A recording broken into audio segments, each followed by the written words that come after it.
Hello everyone, once again welcome back to our YouTube channel. So now in this video we are going to start our next chapter number 3 को आज की इस class में हमें discuss करना है जो कि रिलेटेड है लेखन के विविध रूप। तो लेखन के काफ़ी सारे ऐसे रूप हो सकते हैं, टाइप्स हो सकते हैं, जैसे कि अनुच्छेद लेखन, संवाद लेखन, डायरी लेखन, व्लॉग लेखन। तो काफ़ी सारे ऐसे लेखन है जिसको आज की इस क्लास में हमें डिस्कस करना है। तो हमारा जो लेसन नंबर 3 है इसी के ऊपर बेस्ड है, तो इन्हीं सारे टॉपिक को हमें डिस्कस करना है और इसके अंदर भी काफ़ी सारे कॉन्सेप्ट है, उनको हम वन बाय वन डिस्कस करने वाले हैं। So let's start our class.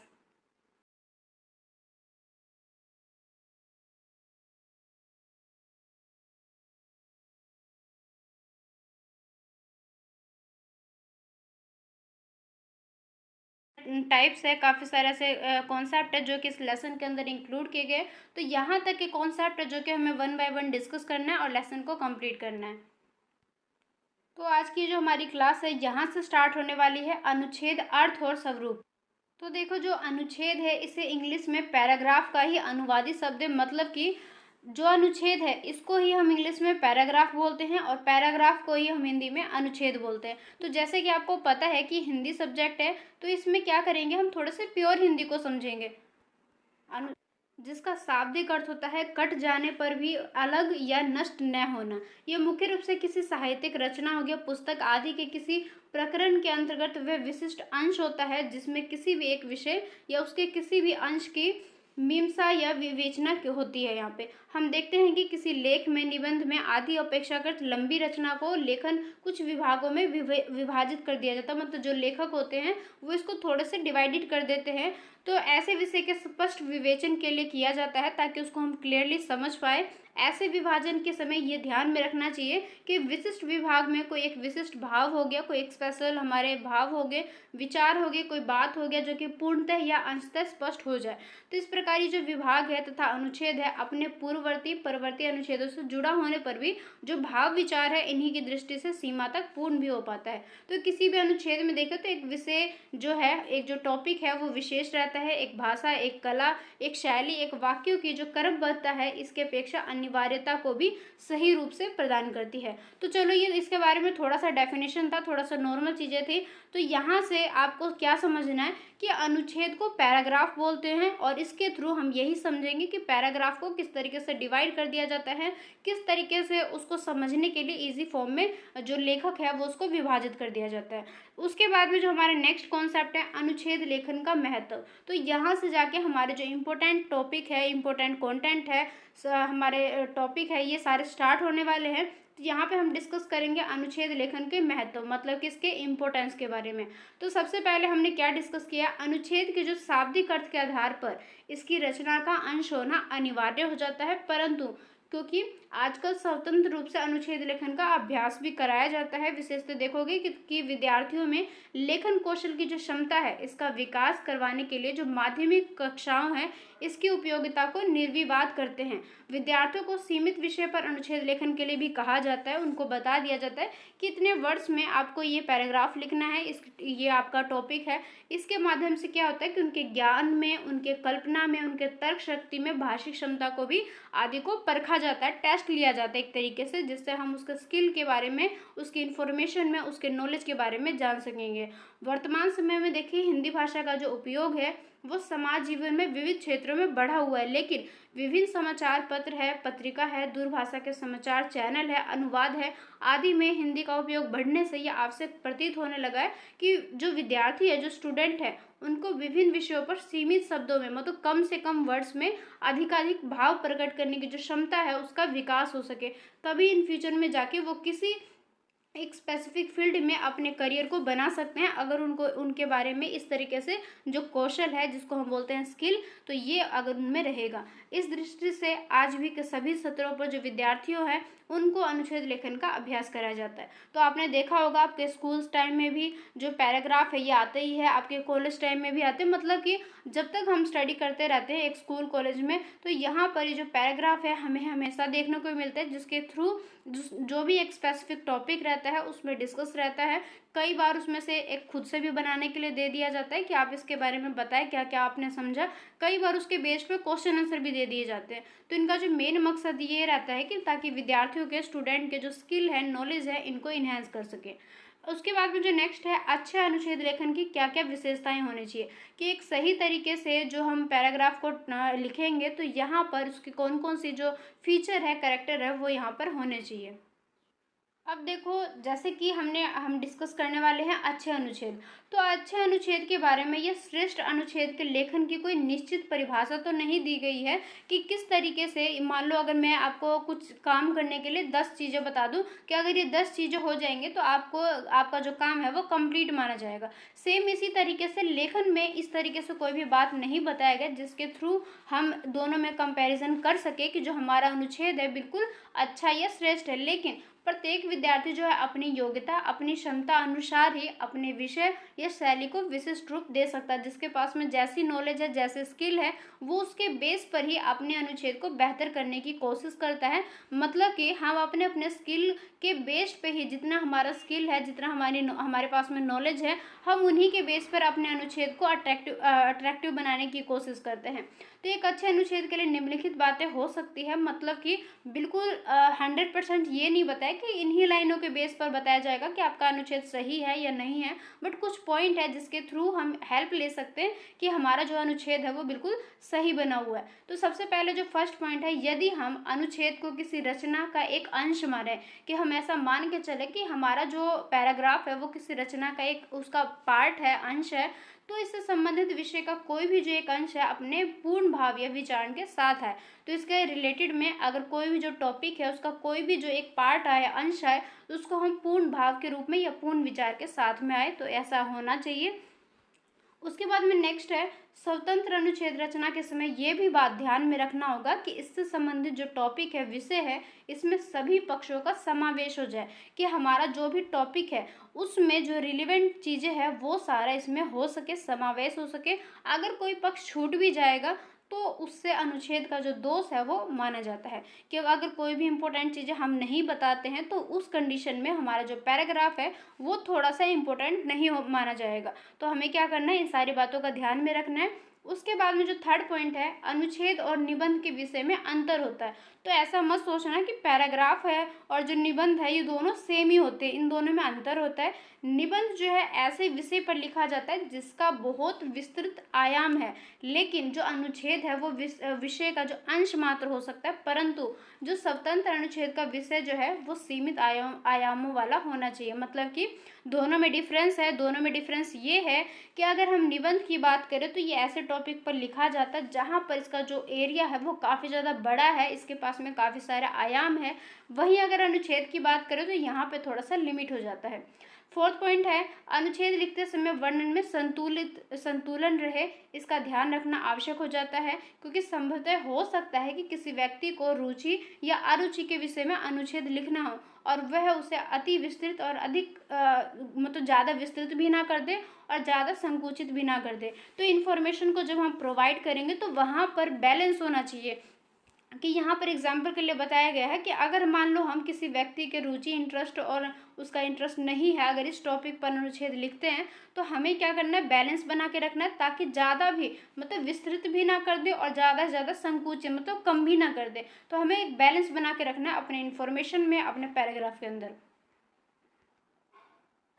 इसके बाद में नेक्स्ट है, अनुच्छेद के लिए जो भी हमारा शीर्षक है उसको ध्यान में रखकर संतुलित रूप से लिखा जाना चाहिए। जो भी इसका टाइटल है उसको ध्यान से लिखना है। शीर्षक का मतलब टाइटल होता है, कि जब भी हम अपने पैराग्राफ को लिखेंगे तो उसका जो भी टाइटल है उसको ध्यान से रखें और बैलेंस मतलब बनाकर फिर हमें फिक्स करना है कि हमें अपने शीर्षक को किस तरीके से लिखना है। उसके बाद में नेक्स्ट है कि अनुच्छेद लेखन में अपने विचारों का जो प्रकटीकरण है उसको क्रमबद्ध रूप से और तर्क संगत विधि से होना चाहिए। तर्क संगत का मतलब ये होता है कि लॉजिकल तरीके से लेना, कि ऐसा नहीं है कि पैराग्राफ में कुछ भी लिख दिया जाए और उसका एक लाइफ से कोई भी रिलेवेंट ना हो, कोई भी रिलेट ना हो। तो हमें क्या करना है, तर्क संगत विधि से लिखना है। यदि विचार और भाव जो है क्रमबद्ध तरीके से प्रस्तुत नहीं किए जाएंगे तो पाठक के लिए विषय को समझना जो है थोड़ा सा डिफिकल्ट हो सकता है और जो अनुच्छेद है वो प्रभावहीन हो सकता है। प्रभावहीन का मतलब है कि वो इफेक्टिव नहीं रहेगा। तो यहाँ पर क्या है कि इन चीज़ों को ध्यान में रखना है कि जो पैराग्राफ में कोई भी थॉट्स को, कोई भी विचारों को अगर हम उसमें लिख रहे हैं, प्रकट कर रहे हैं, तो वो क्रमबद्ध रूप से और तर्क संगत बेस पे होना चाहिए। अनुच्छेद के लिए ये भी जरूरी है कि वो सुगठित होना चाहिए। उसमें विचारों और तर्कों का जो ऐसा सुविचारित पूर्वापर क्रम में होना चाहिए। अनुच्छेद की जो भाषा है वह विषय अनुकूल होनी चाहिए, कि हमारा जो भी टॉपिक है उसके अकॉर्डिंग ही हमारी लैंग्वेज होनी चाहिए। जैसे कि अगर हमारा जो पैराग्राफ है, मतलब कि अगर वो इंग्लिश में हो, किसी दूसरे लैंग्वेज में, तो उसी के अकॉर्डिंग हमें सारी चीज़ों को यूज़ करना है। जैसे कि हम मान लो हम हिंदी में पैराग्राफ को लिख रहे हैं और वहाँ पे हम बीच बीच में बहुत सारे इंग्लिश के वर्ड वहाँ पे लिख दे रहे हो, तो ऐसा पैराग्राफ नहीं होना चाहिए। अगर हमारा हिंदी में पैराग्राफ को लिख रहे हैं तो हमारा जो शब्द है, हमारे जितने भी वर्ड्स हैं, उन सभी को हिंदी में ही यूज़ करना है, किसी दूसरे लैंग्वेज में यूज़ नहीं करना है। और किसी दूसरे लैंग्वेज में यूज़ करें तो उसके अकॉर्डिंग ही होना चाहिए, विषय के अनुकूल होना चाहिए। साथ ही साथ प्राय अनुच्छेद जो इनका जो भी एक महत्व है उनके विषय पर लिखे जाने चाहिए। साथ ही साथ जो भी इनकी जो भाषाएं हैं उसी के अनुरूप गंभीर होना चाहिए, ताकि जो भी चीज़ को हम बताएंगे वो सहज तरीके से वहाँ पर डिफाइन हो सके। इससे क्या होगा, तात्पर्य यह है कि भाषा जो है वो यथासंभव एक तो ईजी होना चाहिए, सरल होना चाहिए, सुबोध होना चाहिए। सुबोध का मतलब ये है कि उसको हम ईजी तरीके से समझ सके, उसको हम एक्सप्लेन कर सके, और बाद में जाके उसका जो है जो अनुच्छेद है वो गद्यात्मक होना चाहिए। तो ये हमारे 8 पॉइंट थे। उसके बाद में जो नेक्स्ट पॉइंट है, अनुच्छेद लेखन जो है निबंध लेखन से भिन्न है। जो निबंध का जो लेखन होता है, टाइप होता है, वो लिखने का तरीका अलग होता है, अनुच्छेद को लिखने का तरीका अलग होता है। निबंध लिखते समय लेखक के पास में अवकाश होता है, वह किसी अन्य विषय पर चर्चा कर बाद में उसका जो टॉपिक है, संबंध है, मुख्य विषय से जोड़ दे। अनुच्छेद का आकार जो है थोड़ा सा सीमित हो जाता है, लिमिट हो जाती है इसमें, क्योंकि जिसमें विषयतर होने का जो अवकाश लेखन है उनके पास में नहीं रहता है। अतः अनुच्छेद के प्रारंभ से लेकर अंत तक उसका जो एक सूत्र है उसमें बंधा होना काफ़ी ज़्यादा जरूरी हो जाता है। अनुच्छेद मूल विषय पर इस प्रकार से बंधा होना चाहिए कि पूरे अनुच्छेद को पढ़ने के बाद में जो पाठक है उसको अपने अकॉर्डिंग समझ सके, उसको पाठक सार के रूप में अपने शीर्षक को नितांत संगत एवं उपयुक्त माने, कि उसको बाद में अपने अकॉर्डिंग सही भी माने, उसको समझ भी सके। तो इस तरीके से सारे फीचर जो है वो अनुबंध लेखन में होने चाहिए। अनुबंध लेखन एक कला है, एक आर्ट है। इस वजह से इसमें दिए गए जो विषय हैं सीमित शब्दों में यथासंभव पूरी बात कहने का प्रयास किया जाता है। जैसे कि स्टार्टिंग में भी हमने देखा कि जो अनुच्छेद है इसमें क्या कोशिश की जाती है कि हम कम से कम वर्ड का यूज़ करें और कम से कम वर्ड को यूज़ करके ज़्यादा से ज़्यादा इंपॉर्टेंट इन्फॉर्मेशन को प्रोवाइड करने की कोशिश करें। तो यहाँ पर इस चीज़ का ध्यान में रखा जाता है कि अनुच्छेद के अंदर कम से कम वर्ड्स का यूज़ करना है और ज़्यादा से ज़्यादा टॉपिक को यहाँ पर इंफॉर्मेशन को यहाँ पर इंक्लूड करना है। ये वास्तव में गागर में सागर भरने के समान होता है। अतः अनुच्छेद लेखन के पूर्व में ये विचार पहले से ही डिस्कस कर लेना चाहिए कि उसमें कौन कौन से बिंदु आएंगे, ताकि हम जब उसको बनाएंगे तो वहाँ पर हमारा टाइम वेस्ट ना हो, हमें ये ना सोचे कि ये एक्स्ट्रा हो गया या ये सही नहीं है। तो पहले से ही सारी चीज़ों को प्लान करके चलेंगे।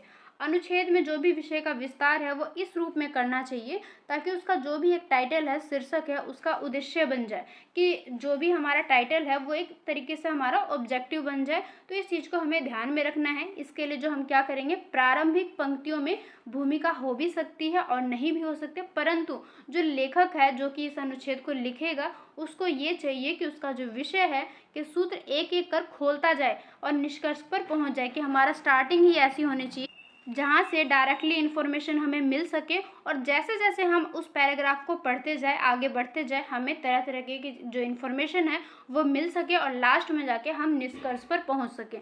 तो ये सारी विशेषताएं थे जो कि अनुच्छेद लेखन में होने चाहिए। आई होप आपको समझ में आ गए होंगे। अगर कहीं पे भी कोई भी डाउट हो आप मुझे कमेंट सेक्शन में ज़रूर से बताना, ताकि मैं आपको वहीं पर उसको एक्सप्लेन कर सकूं और आपको समझा सकूं। तो वैसे तो आपको डाउट नहीं होना चाहिए, हिंदी सब्जेक्ट है और मैं भी काफ़ी ईजी हिंदी यूज़ करके आपको बता रही हूँ, बट फिर भी अगर हो सकता है कि आप किसी दूसरे पॉइंट को समझना चाहते हो या कोई भी ऐसी बात हो तो आप ज़रूर से कमेंट सेक्शन में कमेंट कर लेना। उसके बाद में जो हमारा नेक्स्ट कॉन्सेप्ट है, अनुच्छेद लेखन के प्रकार। अब हम समझेंगे जो पैराग्राफ है, जो अनुच्छेदन है, उसके लेखन के कितने सारे प्रकार होते हैं, कितने सारे टाइप्स होते हैं। तो बेसिकली अगर बात करें तो अनुच्छेद लेखन जो है 4 प्रकार के होते हैं, 4 टाइप्स होते हैं। सबसे पहले है वर्णनात्मक अनुच्छेद लेखन। अब कोई भी जो ऐसे अनुच्छेद हो उसकी जो शैली है वो किस प्रकार की होगी, इसका जो डिसीजन है, निर्णय है, वो उसके टॉपिक पर, मतलब उसका जो विषय है उसके बेस पर किया जाता है। कुछ टॉपिक ऐसे भी होते हैं, कुछ विषय जो है इस टाइप के होते हैं जिसमें विषय का वर्णन किया जाता है, मतलब कि उसको काफ़ी डीपली तरीके से एक्सप्लेन किया जाता है। जैसे कि एग्जाम्पल के लिए अगर पुस्तकालय विषय को लिया जा सकता है, तो ऐसे विषय में जो लेखक है, जो कि लिखने वाला व्यक्ति है, वो पुस्तकालय का अर्थ बताएगा, प्रकार बताएंगे, उसकी उपयोगिता बताएंगे, तो इन सारी चीज़ों को यहाँ पर वर्णन करेंगे। तो इस टाइप के जो अनुच्छेद रहते हैं जिसको हम बोलते हैं वर्णनात्मक अनुच्छेद लेखन। उसके बाद में सेकंड है विवरणात्मक अनुच्छेद लेखन। अब नाम से आपको पता चल गया होगा विवरणात्मक। कुछ विषय ऐसे होते हैं जिसमें लेखक को देखे या उसका जो अनुभव है, उसका जो एक्सपीरियंस है, उसके विषय पे, उसके विषय के अनुसार में जो विवरण है वो प्रस्तुत करना होता है। जैसे कि आचरण हो गए, सत्यप्रियता हो गए, एकता में बल हो गए, आदि कुछ ऐसे विषय है जिसमें अगर उस टॉपिक के बारे में एक्सप्लेन करना चाहे, प्रतिपादन करना चाहे, तो लेखक को किसी घटना का विवरण भी प्रस्तुत करना पड़ सकता है, कि मतलब कि उसका जो भी इसके रिगार्डिंग एक्सपीरियंस होगा वो उसको शेयर करेगा, कुछ एग्जाम्पल के थ्रू बताएगा, मतलब कि अच्छे तरीके से उसको विवरण के रूप में प्रस्तुत करेगा। उसके बाद में नेक्स्ट है विचारात्मक अनुच्छेद लेखन। अब यहाँ पे देखो नाम से ही पता चल रहा है विचारणात्मक, मतलब कि ये हमारे विचारों से रिलेटेड होगा। अधिकांश जो होते हैं अनुच्छेद इसी कोटि में आते हैं, मतलब इसी के अंडर आते हैं, जहाँ पर जो प्राय अनुच्छेद के जो विषय होते हैं वो इस प्रकार के होते हैं कि लेखक को यहाँ पर कुछ विचार अथवा चिंतन कर उसके बारे में थोड़ा सा और डीपली डिस्कस कर, उसके बारे में थोड़ा सा नॉलेज लेके, मतलब उसके बारे में काफ़ी ज़्यादा थिंकिंग करके, सोच समझ के जो विषय है उसका प्रतिपादन करना पड़ सकता है। साथ ही ये भी सत्य है कि यहाँ पर जो भी अनुच्छेद है, उसका जो भी एक टॉपिक है, विषय है, वो गंभीर चिंतन के विषय के नहीं होते। कि ऐसा नहीं है कि काफ़ी ज़्यादा डिफ़िकल्ट हो, लेकिन इसका जो मेन ऑब्जेक्टिव है वो ये रहता है कि विद्यार्थियों की जो चिंतन शक्ति है उसका डेवलपमेंट हो सके, विकास हो सके, और वह विषय के संबंध में उसका में सोच सके और तर्कपूर्ण विधि से प्रतिपादन कर सके।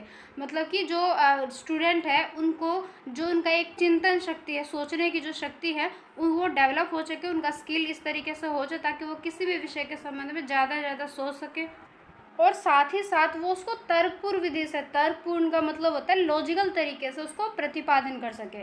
उसके बाद में नेक्स्ट जो है कल्पनात्मक अथवा भावपरक अनुच्छेद लेखन। अब कुछ अनुच्छेद ऐसे भी होते हैं जो कि हमारी कल्पना पर डिपेंड करते हैं, हमारे भाव पर डिपेंड होते हैं, तो ये जो अनुच्छेद है वो कल्पनात्मक एवं भावपरक भी होते हैं। अनुच्छेद लेखन का मतलब इस वाले अनुच्छेद का जो मेन उद्देश्य होता है कि विद्यार्थियों की मानसिक क्षमता का विकास करना। इसके लिए उसे विचारपरक अनुच्छेदों का अभ्यास भी कराया जाता है, मतलब कि उनका जो एक रिवीजन है, जो एक्सरसाइज है, वो भी सॉल्व करवाया जाता है इसके रिगार्डिंग जो भी रहता है अनुच्छेद लेखन का। और कभी ऐसे विषयों पर अनुच्छेद लिखवाए भी जाते हैं जिससे जो उनकी कल्पना शक्ति है, मतलब चीज़ों के बारे में जो कल्पना कर सके, इमेजिन कर सके, वो काफ़ी ज़्यादा डेवलप हो सके, जहाँ पर मस्ती के साथ में हृदय को भी, जो हमारा हार्ट है, उसको भी पूर्ण अवकाश मिल सके। उसके बाद में नेक्स्ट है पल्लवंत और अनुच्छेद लेखन में अंतर। अब ये देखो दोनों में क्या डिफरेंस है। वैसे तो इन दोनों को सेम ही मानते हैं, लेकिन इन दोनों में काफ़ी ज़्यादा डिफरेंस है। अब ये डिफरेंस क्या है वो डिस्कस करेंगे। देखो पल्लवन जो होते हैं वो प्राय किसी प्रसिद्ध लेखक, मतलब कोई भी जो काफ़ी ज़्यादा फेमस राइटर है, उसकी पंक्ति, लोकोक्तियाँ हो गए, मुहावरे हो गए, सुभाषित विषय संबंधी होता है, जिसमें अहम मतलब कि अहम और मैं जो शैली है इसका प्रयोग नहीं किया जाता है। जबकि जो अनुच्छेद किसी भी रचना तथा कृति का एक भाग होता है, तो इसमें हम क्या करते हैं, आत्म कथ्यात्मक शैली का प्रयोग करते हैं, मतलब आत्म कथ्यात्मक शैली का प्रयोग किया जा सकता है। लेकिन जो अनुच्छेद में किसी भी काल का प्रयोग किया जा सकता है, लेकिन सबसे ज़्यादा डिफरेंस जो है यहाँ पे दिखाई देगा आपको कि अनुच्छेद में किसी भी काल का प्रयोग किया जा सकता है, जबकि जो पल्लवन है इसमें केवल वर्तमान काल का प्रयोग किया जाता है। अब इस लाइन को कैसे एक्सप्लेन कर सकते हैं, जो अनुच्छेद है इसमें हम प्रेजेंट, पास्ट, फ्यूचर सारे मतलब तीनों ही टेंस को यूज़ कर सकते हैं, लेकिन जो पल्लवन है इसमें हम सिर्फ प्रेजेंट टेंस को यूज़ करते हैं, मतलब कि सिर्फ और सिर्फ वर्तमान काल के बारे में यहाँ पर हम प्रयोग करते हैं, उसको यूज़ करते हैं। उसके बाद में देखो जो अगर हम स्थूल रूप से बात करें तो पल्लवन और अनुच्छेद लेखन में अंतर नहीं दिखता है, लेकिन अगर हम उसको थोड़ा सा सूक्ष्म दृष्टि से देखने की कोशिश करें तो यहाँ पर एक पर्याप्त अंतर देखने को मिलता है। अब जितना भी टॉपिक हमने डिस्कस किया है इसके रिगार्डिंग यहाँ पर इसके बेस पर कुछ क्वेश्चन दिया गया है, तो आप इसको ईजिली सॉल्व कर सकते हो। उसके बाद में देखो अभी तक जैसे हमने अनुच्छेद लेखन के बारे में डिस्कस किया है, तो यहाँ पर अनुच्छेद लेखन के उदाहरण भी दे रखे, मतलब कि एग्जाम्पल भी दे रखे, ताकि आप और ज़्यादा अच्छे तरीके से समझ सको। तो यहाँ पे देखो सबसे पहले जो फर्स्ट टॉपिक दिया गया है पटकथा लेखन। अब जैसे कि देखो पट का अर्थ होता है पर्दा, और पटकथा का अर्थ है पर्दे पर चलने वाली कथा। अब जैसे कि अगर आपने बहुत पुराने टाइम की अगर हम बात करें, अगर आपने देखा होगा तो पहले टाइम में क्या होता था, जो ये मूवी वगैरह चलते हैं, कोई भी जो कथा चलाते हैं, मतलब कुछ भी अगर देखने वाली चीज़ें जो कि हम टीवी में देखते हैं, अपने फ़ोन में देखते हैं, तो ये सारी चीज़ें जब ये नहीं थे इतने ज़्यादा, मान लो टेलीविज़न नहीं थे, फ़ोन इतने ज़्यादा जो आजकल स्मार्टफोन है ये सब नहीं थे, तो पहले क्या होता था, पर्दों पर चलाए जाते थे कथा। तो ये तो आप सभी को पता ही होगा, अगर नहीं देखा होगा लेकिन पता तो सभी को होगा। तो यहाँ पर क्या होता था, जो पटकथा लेखन है वो रचनात्मक की एक कसौटी है जिसमें विभिन्न रूप देखने को मिलते हैं। तो ये जो पटकथा लेखन है यहाँ पे दूरदर्शन और जो वृत्त चित्र के माध्यम से किया गया विस्तृत शैली का एक लेखन होता है।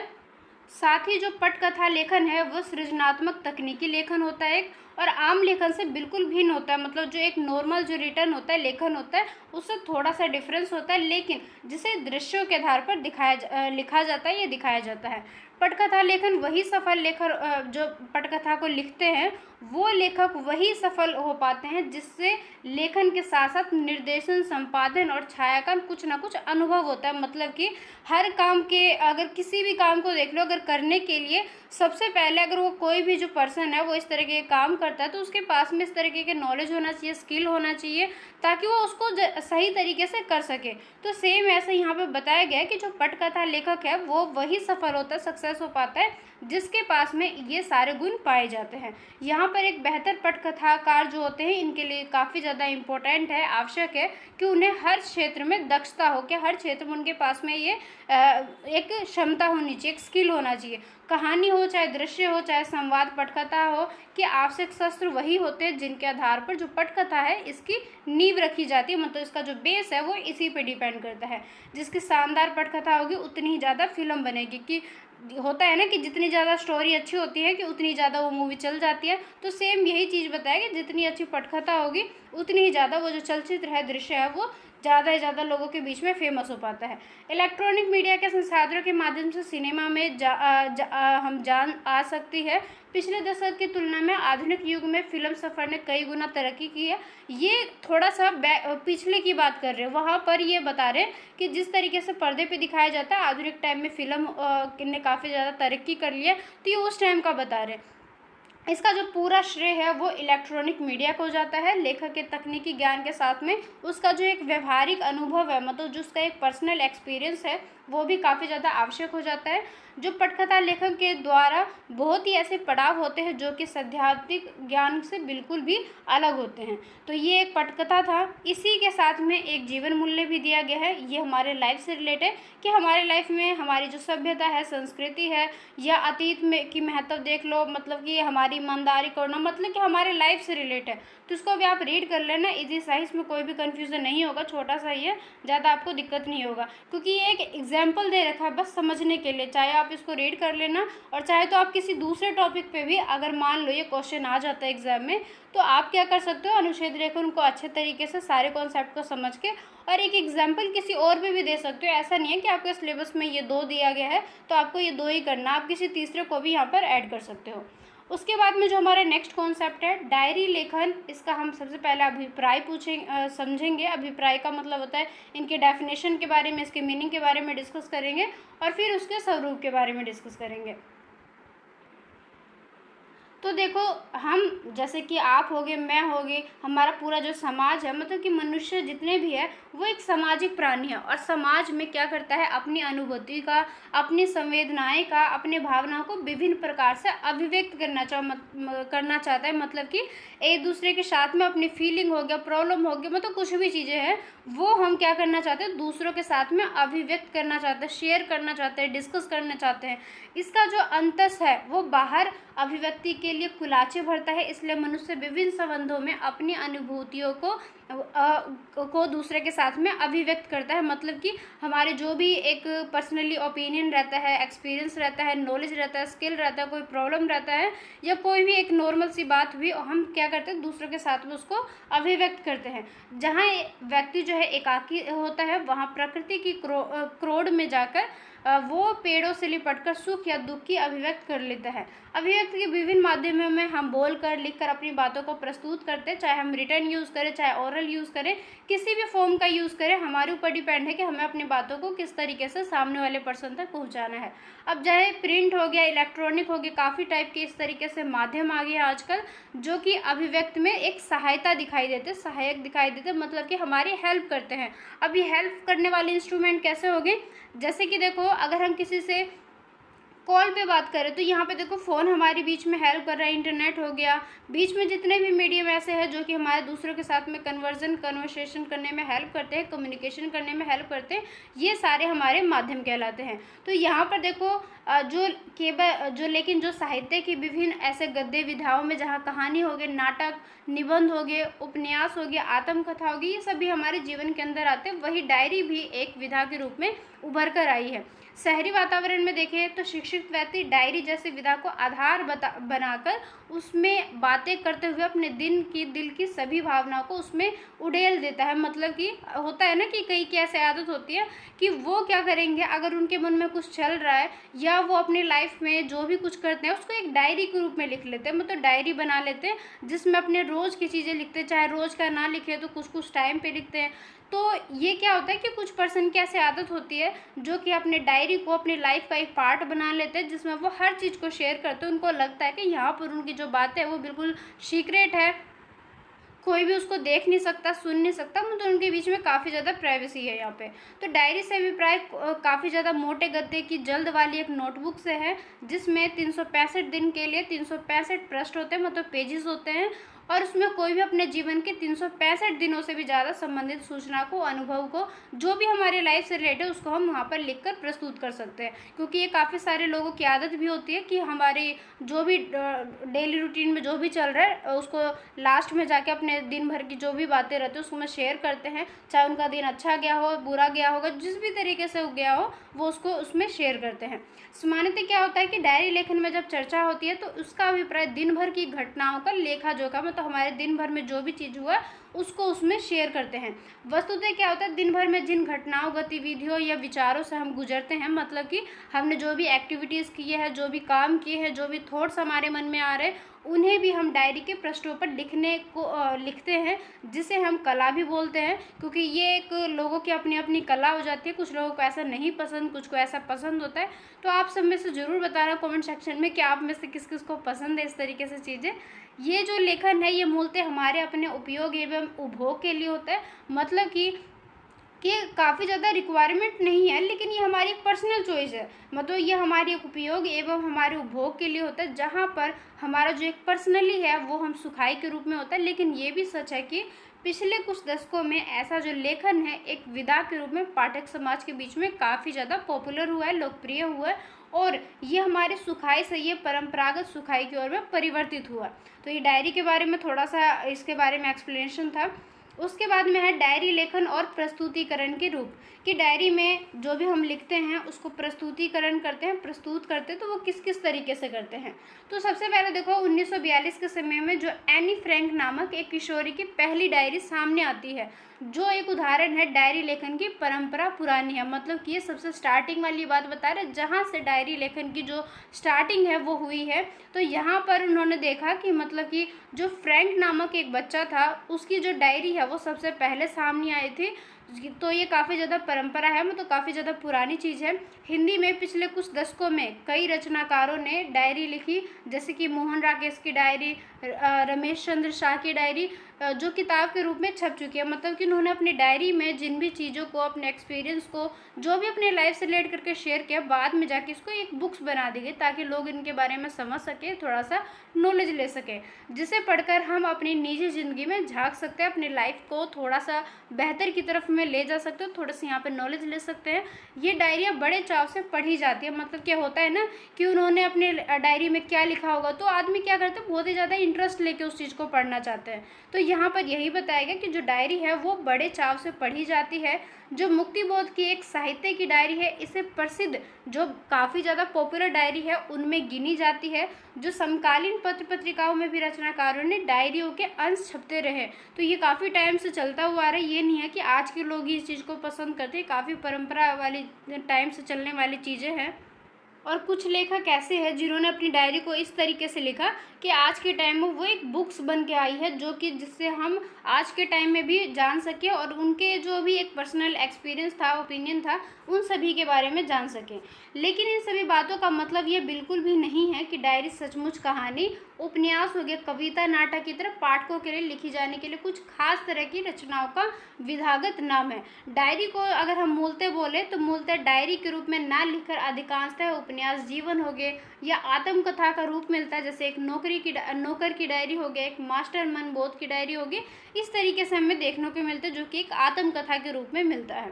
उसके बाद में जो हमारा नेक्स्ट कॉन्सेप्ट है डायरी लेखन का महत्व और प्रक्रिया, कि जो डायरी लेखन है, डायरी लिखने की जो परंपरा है या डायरी लिखने की जो हैबिट है लोगों की, इसका कितना ज़्यादा इम्पोर्टेंस है और कितने ज़्यादा इसके स्टेप्स है, प्रक्रिया है, या इसके किस किस तरीके से इसको लिखा जाता है। तो सबसे पहले देखो, शुद्ध लेखन के स्तर पर देखें तो डायरी अपना ही एक तरंग साक्षात्कार है, अपने ही साथ वो स्थापित होने वाला एक संवाद है, मतलब खुद के साथ ही रिलेट होने वाला एक संवाद है। एक ऐसा ये इंटरव्यूअर है या संवाद है जिसमें हम किसी भी तरीके से बंधनों से मुक्त होते हैं, दबाव से अछूत होते हैं, जहाँ पर हमें ना तो कोई रोकने वाला, ना हमें कोई टोकने वाला। मतलब कि होता है आदमी फ्रीली बात करता है डायरी से। जिन बातों को हम दुनिया में किसी और व्यक्ति के सामने नहीं कह सकते, वही हम डायरी के पन्नों पर तुरंत ही लिख देते हैं इस चीज़ को, क्योंकि ये तो होता ही है। जो मतलब इस चीज़ को लिखते हैं उन्हें तो ऑलरेडी पता ही है, और जो नहीं भी लिखते उनको भी इन चीज़ों के बारे में पता ही है, क्योंकि डायरी आदमी इसलिए ही बनाता है ताकि वो जिन चीज़ों को दूसरे के साथ में शेयर नहीं कर सकता, वो अपनी डायरी में शेयर कर ले उस चीज़ को। तो यहाँ पर यही बताया गया कि जिन चीज़ों को हम सामने वाले पर्सन से, दुनिया के किसी भी व्यक्ति के साथ में शेयर नहीं करना चाहते, या हमें लगता है कि शेयर करना सही नहीं है, तो उसको हम डायरी के पन्नों में ईजिली उतार सकते हैं, बिना किसी झिझक के, बिना किसी डर के। उन पन्नों को लिखकर सुना देते हैं। ऐसा करके हम अपने खुद को बेहतर तरीके से समझ पाते हैं, और ये काफ़ी ज़्यादा अच्छी चीज़ है। अगर हम डायरी लिखते हैं अपने बारे में, तो इससे क्या होता है कि हमारे लाइफ में हम थोड़ी सी पॉजिटिविटी की तरफ जाते हैं। मतलब कि ये एक बेहतर तरीका है अपने लाइफ को थोड़ा सा एनालाइज करने के लिए, और थोड़ा सा अगर खुद के डिसीजन लेने के लिए मतलब काफ़ी ज़्यादा हेल्पफुल हो जाते हैं। दूसरे अपने अंदर अनजाने इकट्ठा होते बाहर से मुक्त हो जाते हैं, और जो एक विस्मृत के अंधेरे में होते हुए भी जो व्यक्तित्व है के पहलू को इस तरीके से रिकॉर्ड कर लेते हैं कि उन्हें पलटकर कभी भी छुआ जा सकता है। लेकिन ऐसा नहीं है, डायरी सिर्फ ऐसे ही निजी भावों को जो हमारे शब्द है वो देने का जरिया है, जिनकी किसी न किसी रूप में अभिव्यक्त वर्जित है। तो यह एक तरीके का क्या है, व्यक्तिगत दस्तावेज भी है।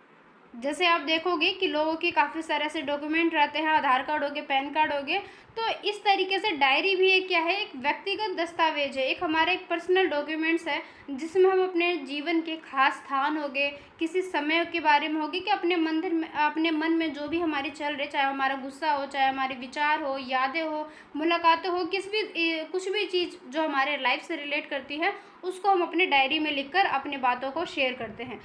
तो डायरी या तो नोटबुक के रूप में या पुराने साल की डायरी में लिखी जानी चाहिए। जो पुराने साल की डायरी में पहले की पढ़ी हुई तिथियों की जगह अपने हाथ से तिथि डालें।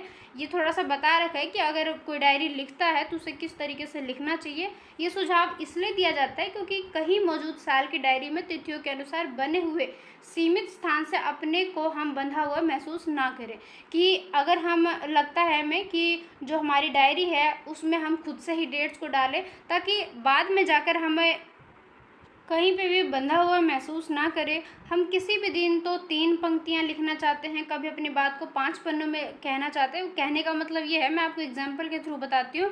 जैसे कि देखो, अगर डायरी में हर एक पेज के लिए एक ही डेट का रहेगा कि एक पेज पे आज की डेट है, अगले पेज पे फिर कल की डेट है, तो इस चीज़ को अगर हम फॉलो ना करें और अगर हम खुद से ही डेट को लिखें, और मान लो हमने आज की डेट लिख दी और आज की डेट में हमारे पास में बहुत सारे ऐसे विचार है, थॉट्स जो कि हम बताना चाहते हैं डायरी में लिख के, तो हम क्या कर सकते हैं, खुद से ही एक डेट डाल देंगे और उसमें क्या करेंगे, अपना जितना भी चीज़ को शेयर करना है। तो हमारा जो लिखने का जो एक पेज है वो लिमिट नहीं रहता। हम क्या करते हैं, डेट लिख दिया, फिर हमारी आज की जो विचार है वो चाहे 3 पन्नों में जाए, 4 पन्नों में जाए, 5 पन्नों में जाए, मतलब जितने में भी जाए हम उसको लिख सकते हैं। हमारे पास में ऐसा नहीं है कि पेज लिमिट है, लेकिन वहीं अगर हर पेज पे आपको डेट लिखा हुआ आ जाए तो वहाँ पर पेज लिमिट हो जाता है कि आज की हमने लिखा तो अगले पेज पे हमें कल का ही लिखना पड़ेगा। आज की जो हमारी थिंकिंग, जो हमारे मन में चल रहे, उसको अब जाके हम नहीं लिख सकते। तो यहाँ पर बताया गया कि हम कितने भी पन्नों में लिख सकते हैं। तो इसके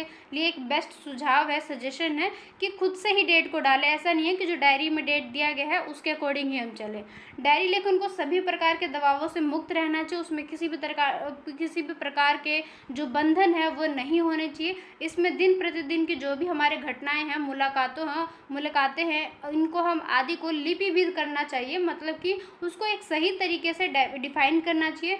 डायरी बिल्कुल निजी वस्तु होती है, हमारी पर्सनल चीज़ होती है, इसलिए अतः इसमें सोच समझकर लिखा जाना चाहिए कि वह निष्पक्ष भाव से अपने भाव या विचार को व्यक्त कर रहा है। मतलब कि ऐसा नहीं है कि हम डायरी को भी लिख रहे हैं और अपने मन की बातें को खुल के लिख भी नहीं रहे। तो ऐसा नहीं होना चाहिए। अगर आपको लगता है कि आपको डायरी लिखने का एक इंटरेस्ट है, एक शौक है, तो लिखिए, लेकिन उसमें बिल्कुल ही ऐसा लिखें जो कि आपका मन कहता है, जो कि आपका दिल कहता है। ऐसा नहीं है कि उसमें भी हम लिखें और खुद से ही बेईमानी करें, तो ऐसा नहीं होना चाहिए।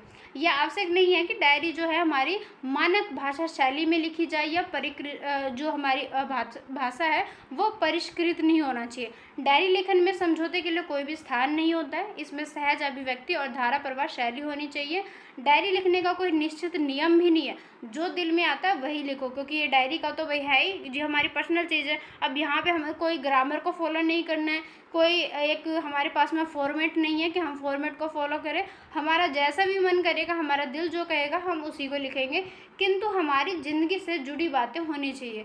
कि आप डायरी में लिख के और फालतू चीज़ें हम लिखे जा रहे हैं, लेकिन हमारे मन जो कह रहा है उसको हम उसमें डिफाइन कर ही नहीं रहे। तो ऐसा भी नहीं होना चाहिए। डायरी लिखते समय मैं शैली का प्रयोग किया जाता है। डायरी को संबोधन भी किया जाता है, मतलब कि उसको हम संबोध भी करते हैं। और डायरी लिखने के लिए प्रतिदिन एक खास समय का चयन करना चाहिए, तभी डायरी लिखने की आदत बनती है और डायरी लिखी जाती है।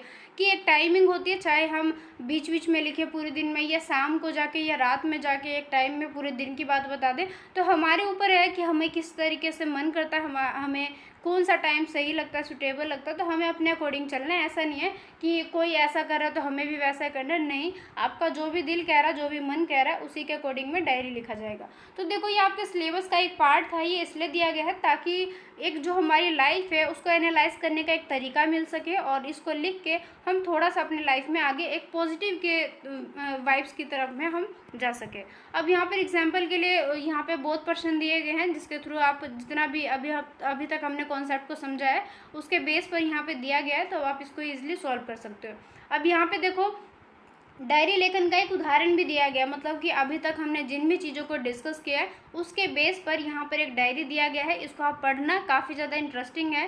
तो मैंने तो रीड कर लिया, मुझे तो काफ़ी ज़्यादा अच्छा लगा, तो आप भी इसको ज़रूर से रीड करना। ये छोटा सा ही है, यहाँ पे देखो मैं स्क्रॉल करके दिखाती हूँ, यहाँ तक दे रखा है, यहाँ पे शुभ रात्रि तक। तो इसको आप ज़रूर से रीड ज़रूर करना। इसकी जो PDF है ये मैं आपको टेलीग्राम चैनल पर शेयर कर दूँगी, और अगर आप चाहो तो इसको खुद से भी डाउनलोड कर सकते हो। खुद से कैसे डाउनलोड करोगे, आप SOL की वेबसाइट पे जाना, वहाँ पर जो NEP बेस्ड सिलेबस दिया गया है वहाँ से जाके आप इसको इजी डाउनलोड कर सकते हो। अगर आपको लगता है कि मुझे डाउनलोड करने नहीं आता है, तो आप क्या करना, इसी चैनल पे मैंने एक वीडियो शेयर कर रखी इसी पे कि किस तरीके से NEP बेस्ड सिलेबस को डाउनलोड किया जा सकता है, तो वहाँ से भी आप देख सकते हो। और अगर आपको खुद से ही आता है तो आप वैसे भी कर सकते हो। तो ये आपके जो दिल्ली यूनिवर्सिटी के द्वारा प्रोवाइड किया गया जो सिलेबस है उसी की ये PDF है। क्योंकि सिलेबस इतना बड़ा नहीं है, इसलिए मैंने खुद से कोई भी नोट्स नहीं बनाए, मैंने डायरेक्टली आपके पूरे सिलेबस को ही डिस्कस किया।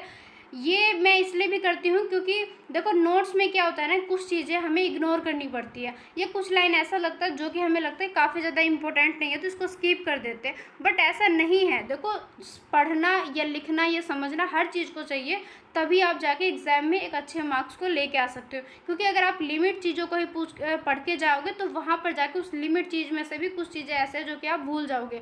तो इसलिए पढ़ना हर चीज़ चाहिए, किसी भी चीज़ को स्किप नहीं करना चाहिए। इस वजह से मैंने पूरे सिलेबस को ही डिस्कस किया, किसी भी चीज़ को नोट्स के तौर पर नहीं दिखाया।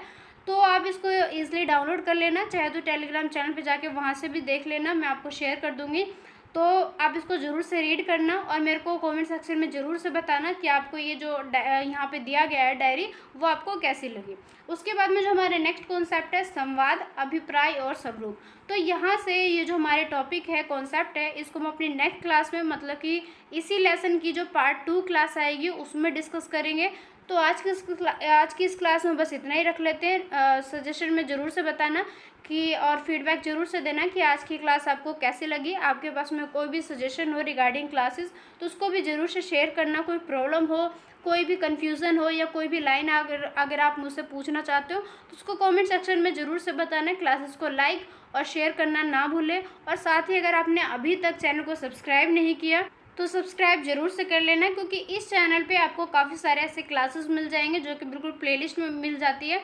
तो वहाँ से आप पूरे सिलेबस को अच्छे तरीके से पढ़ सकते हो, समझ सकते हो और एग्ज़ाम में अच्छे मार्क्स लेके आ जाओगे। तो आई होप आपको आज की क्लास आपको समझ में आया होगा और अच्छा भी लगा, क्योंकि ये जो क्लास है हमारे लाइफ से रिलेट करती है। मतलब इतना ज़्यादा काफ़ी ज़्यादा जो डिफ़िकल्ट है वैसा कॉन्सेप्ट नहीं था, बिल्कुल ईजी सा था। डायरी वगैरह थी, अनुच्छेद थे। तो क्लासेस आपको अच्छी लगी होगी, कमेंट सेक्शन में ज़रूर से बताना। साथ ही लाइक शेयर सब्सक्राइब करना ना भूलें। मिलते अपने नेक्स्ट वीडियो में, तब तक के लिए bye, take care and thank you so much.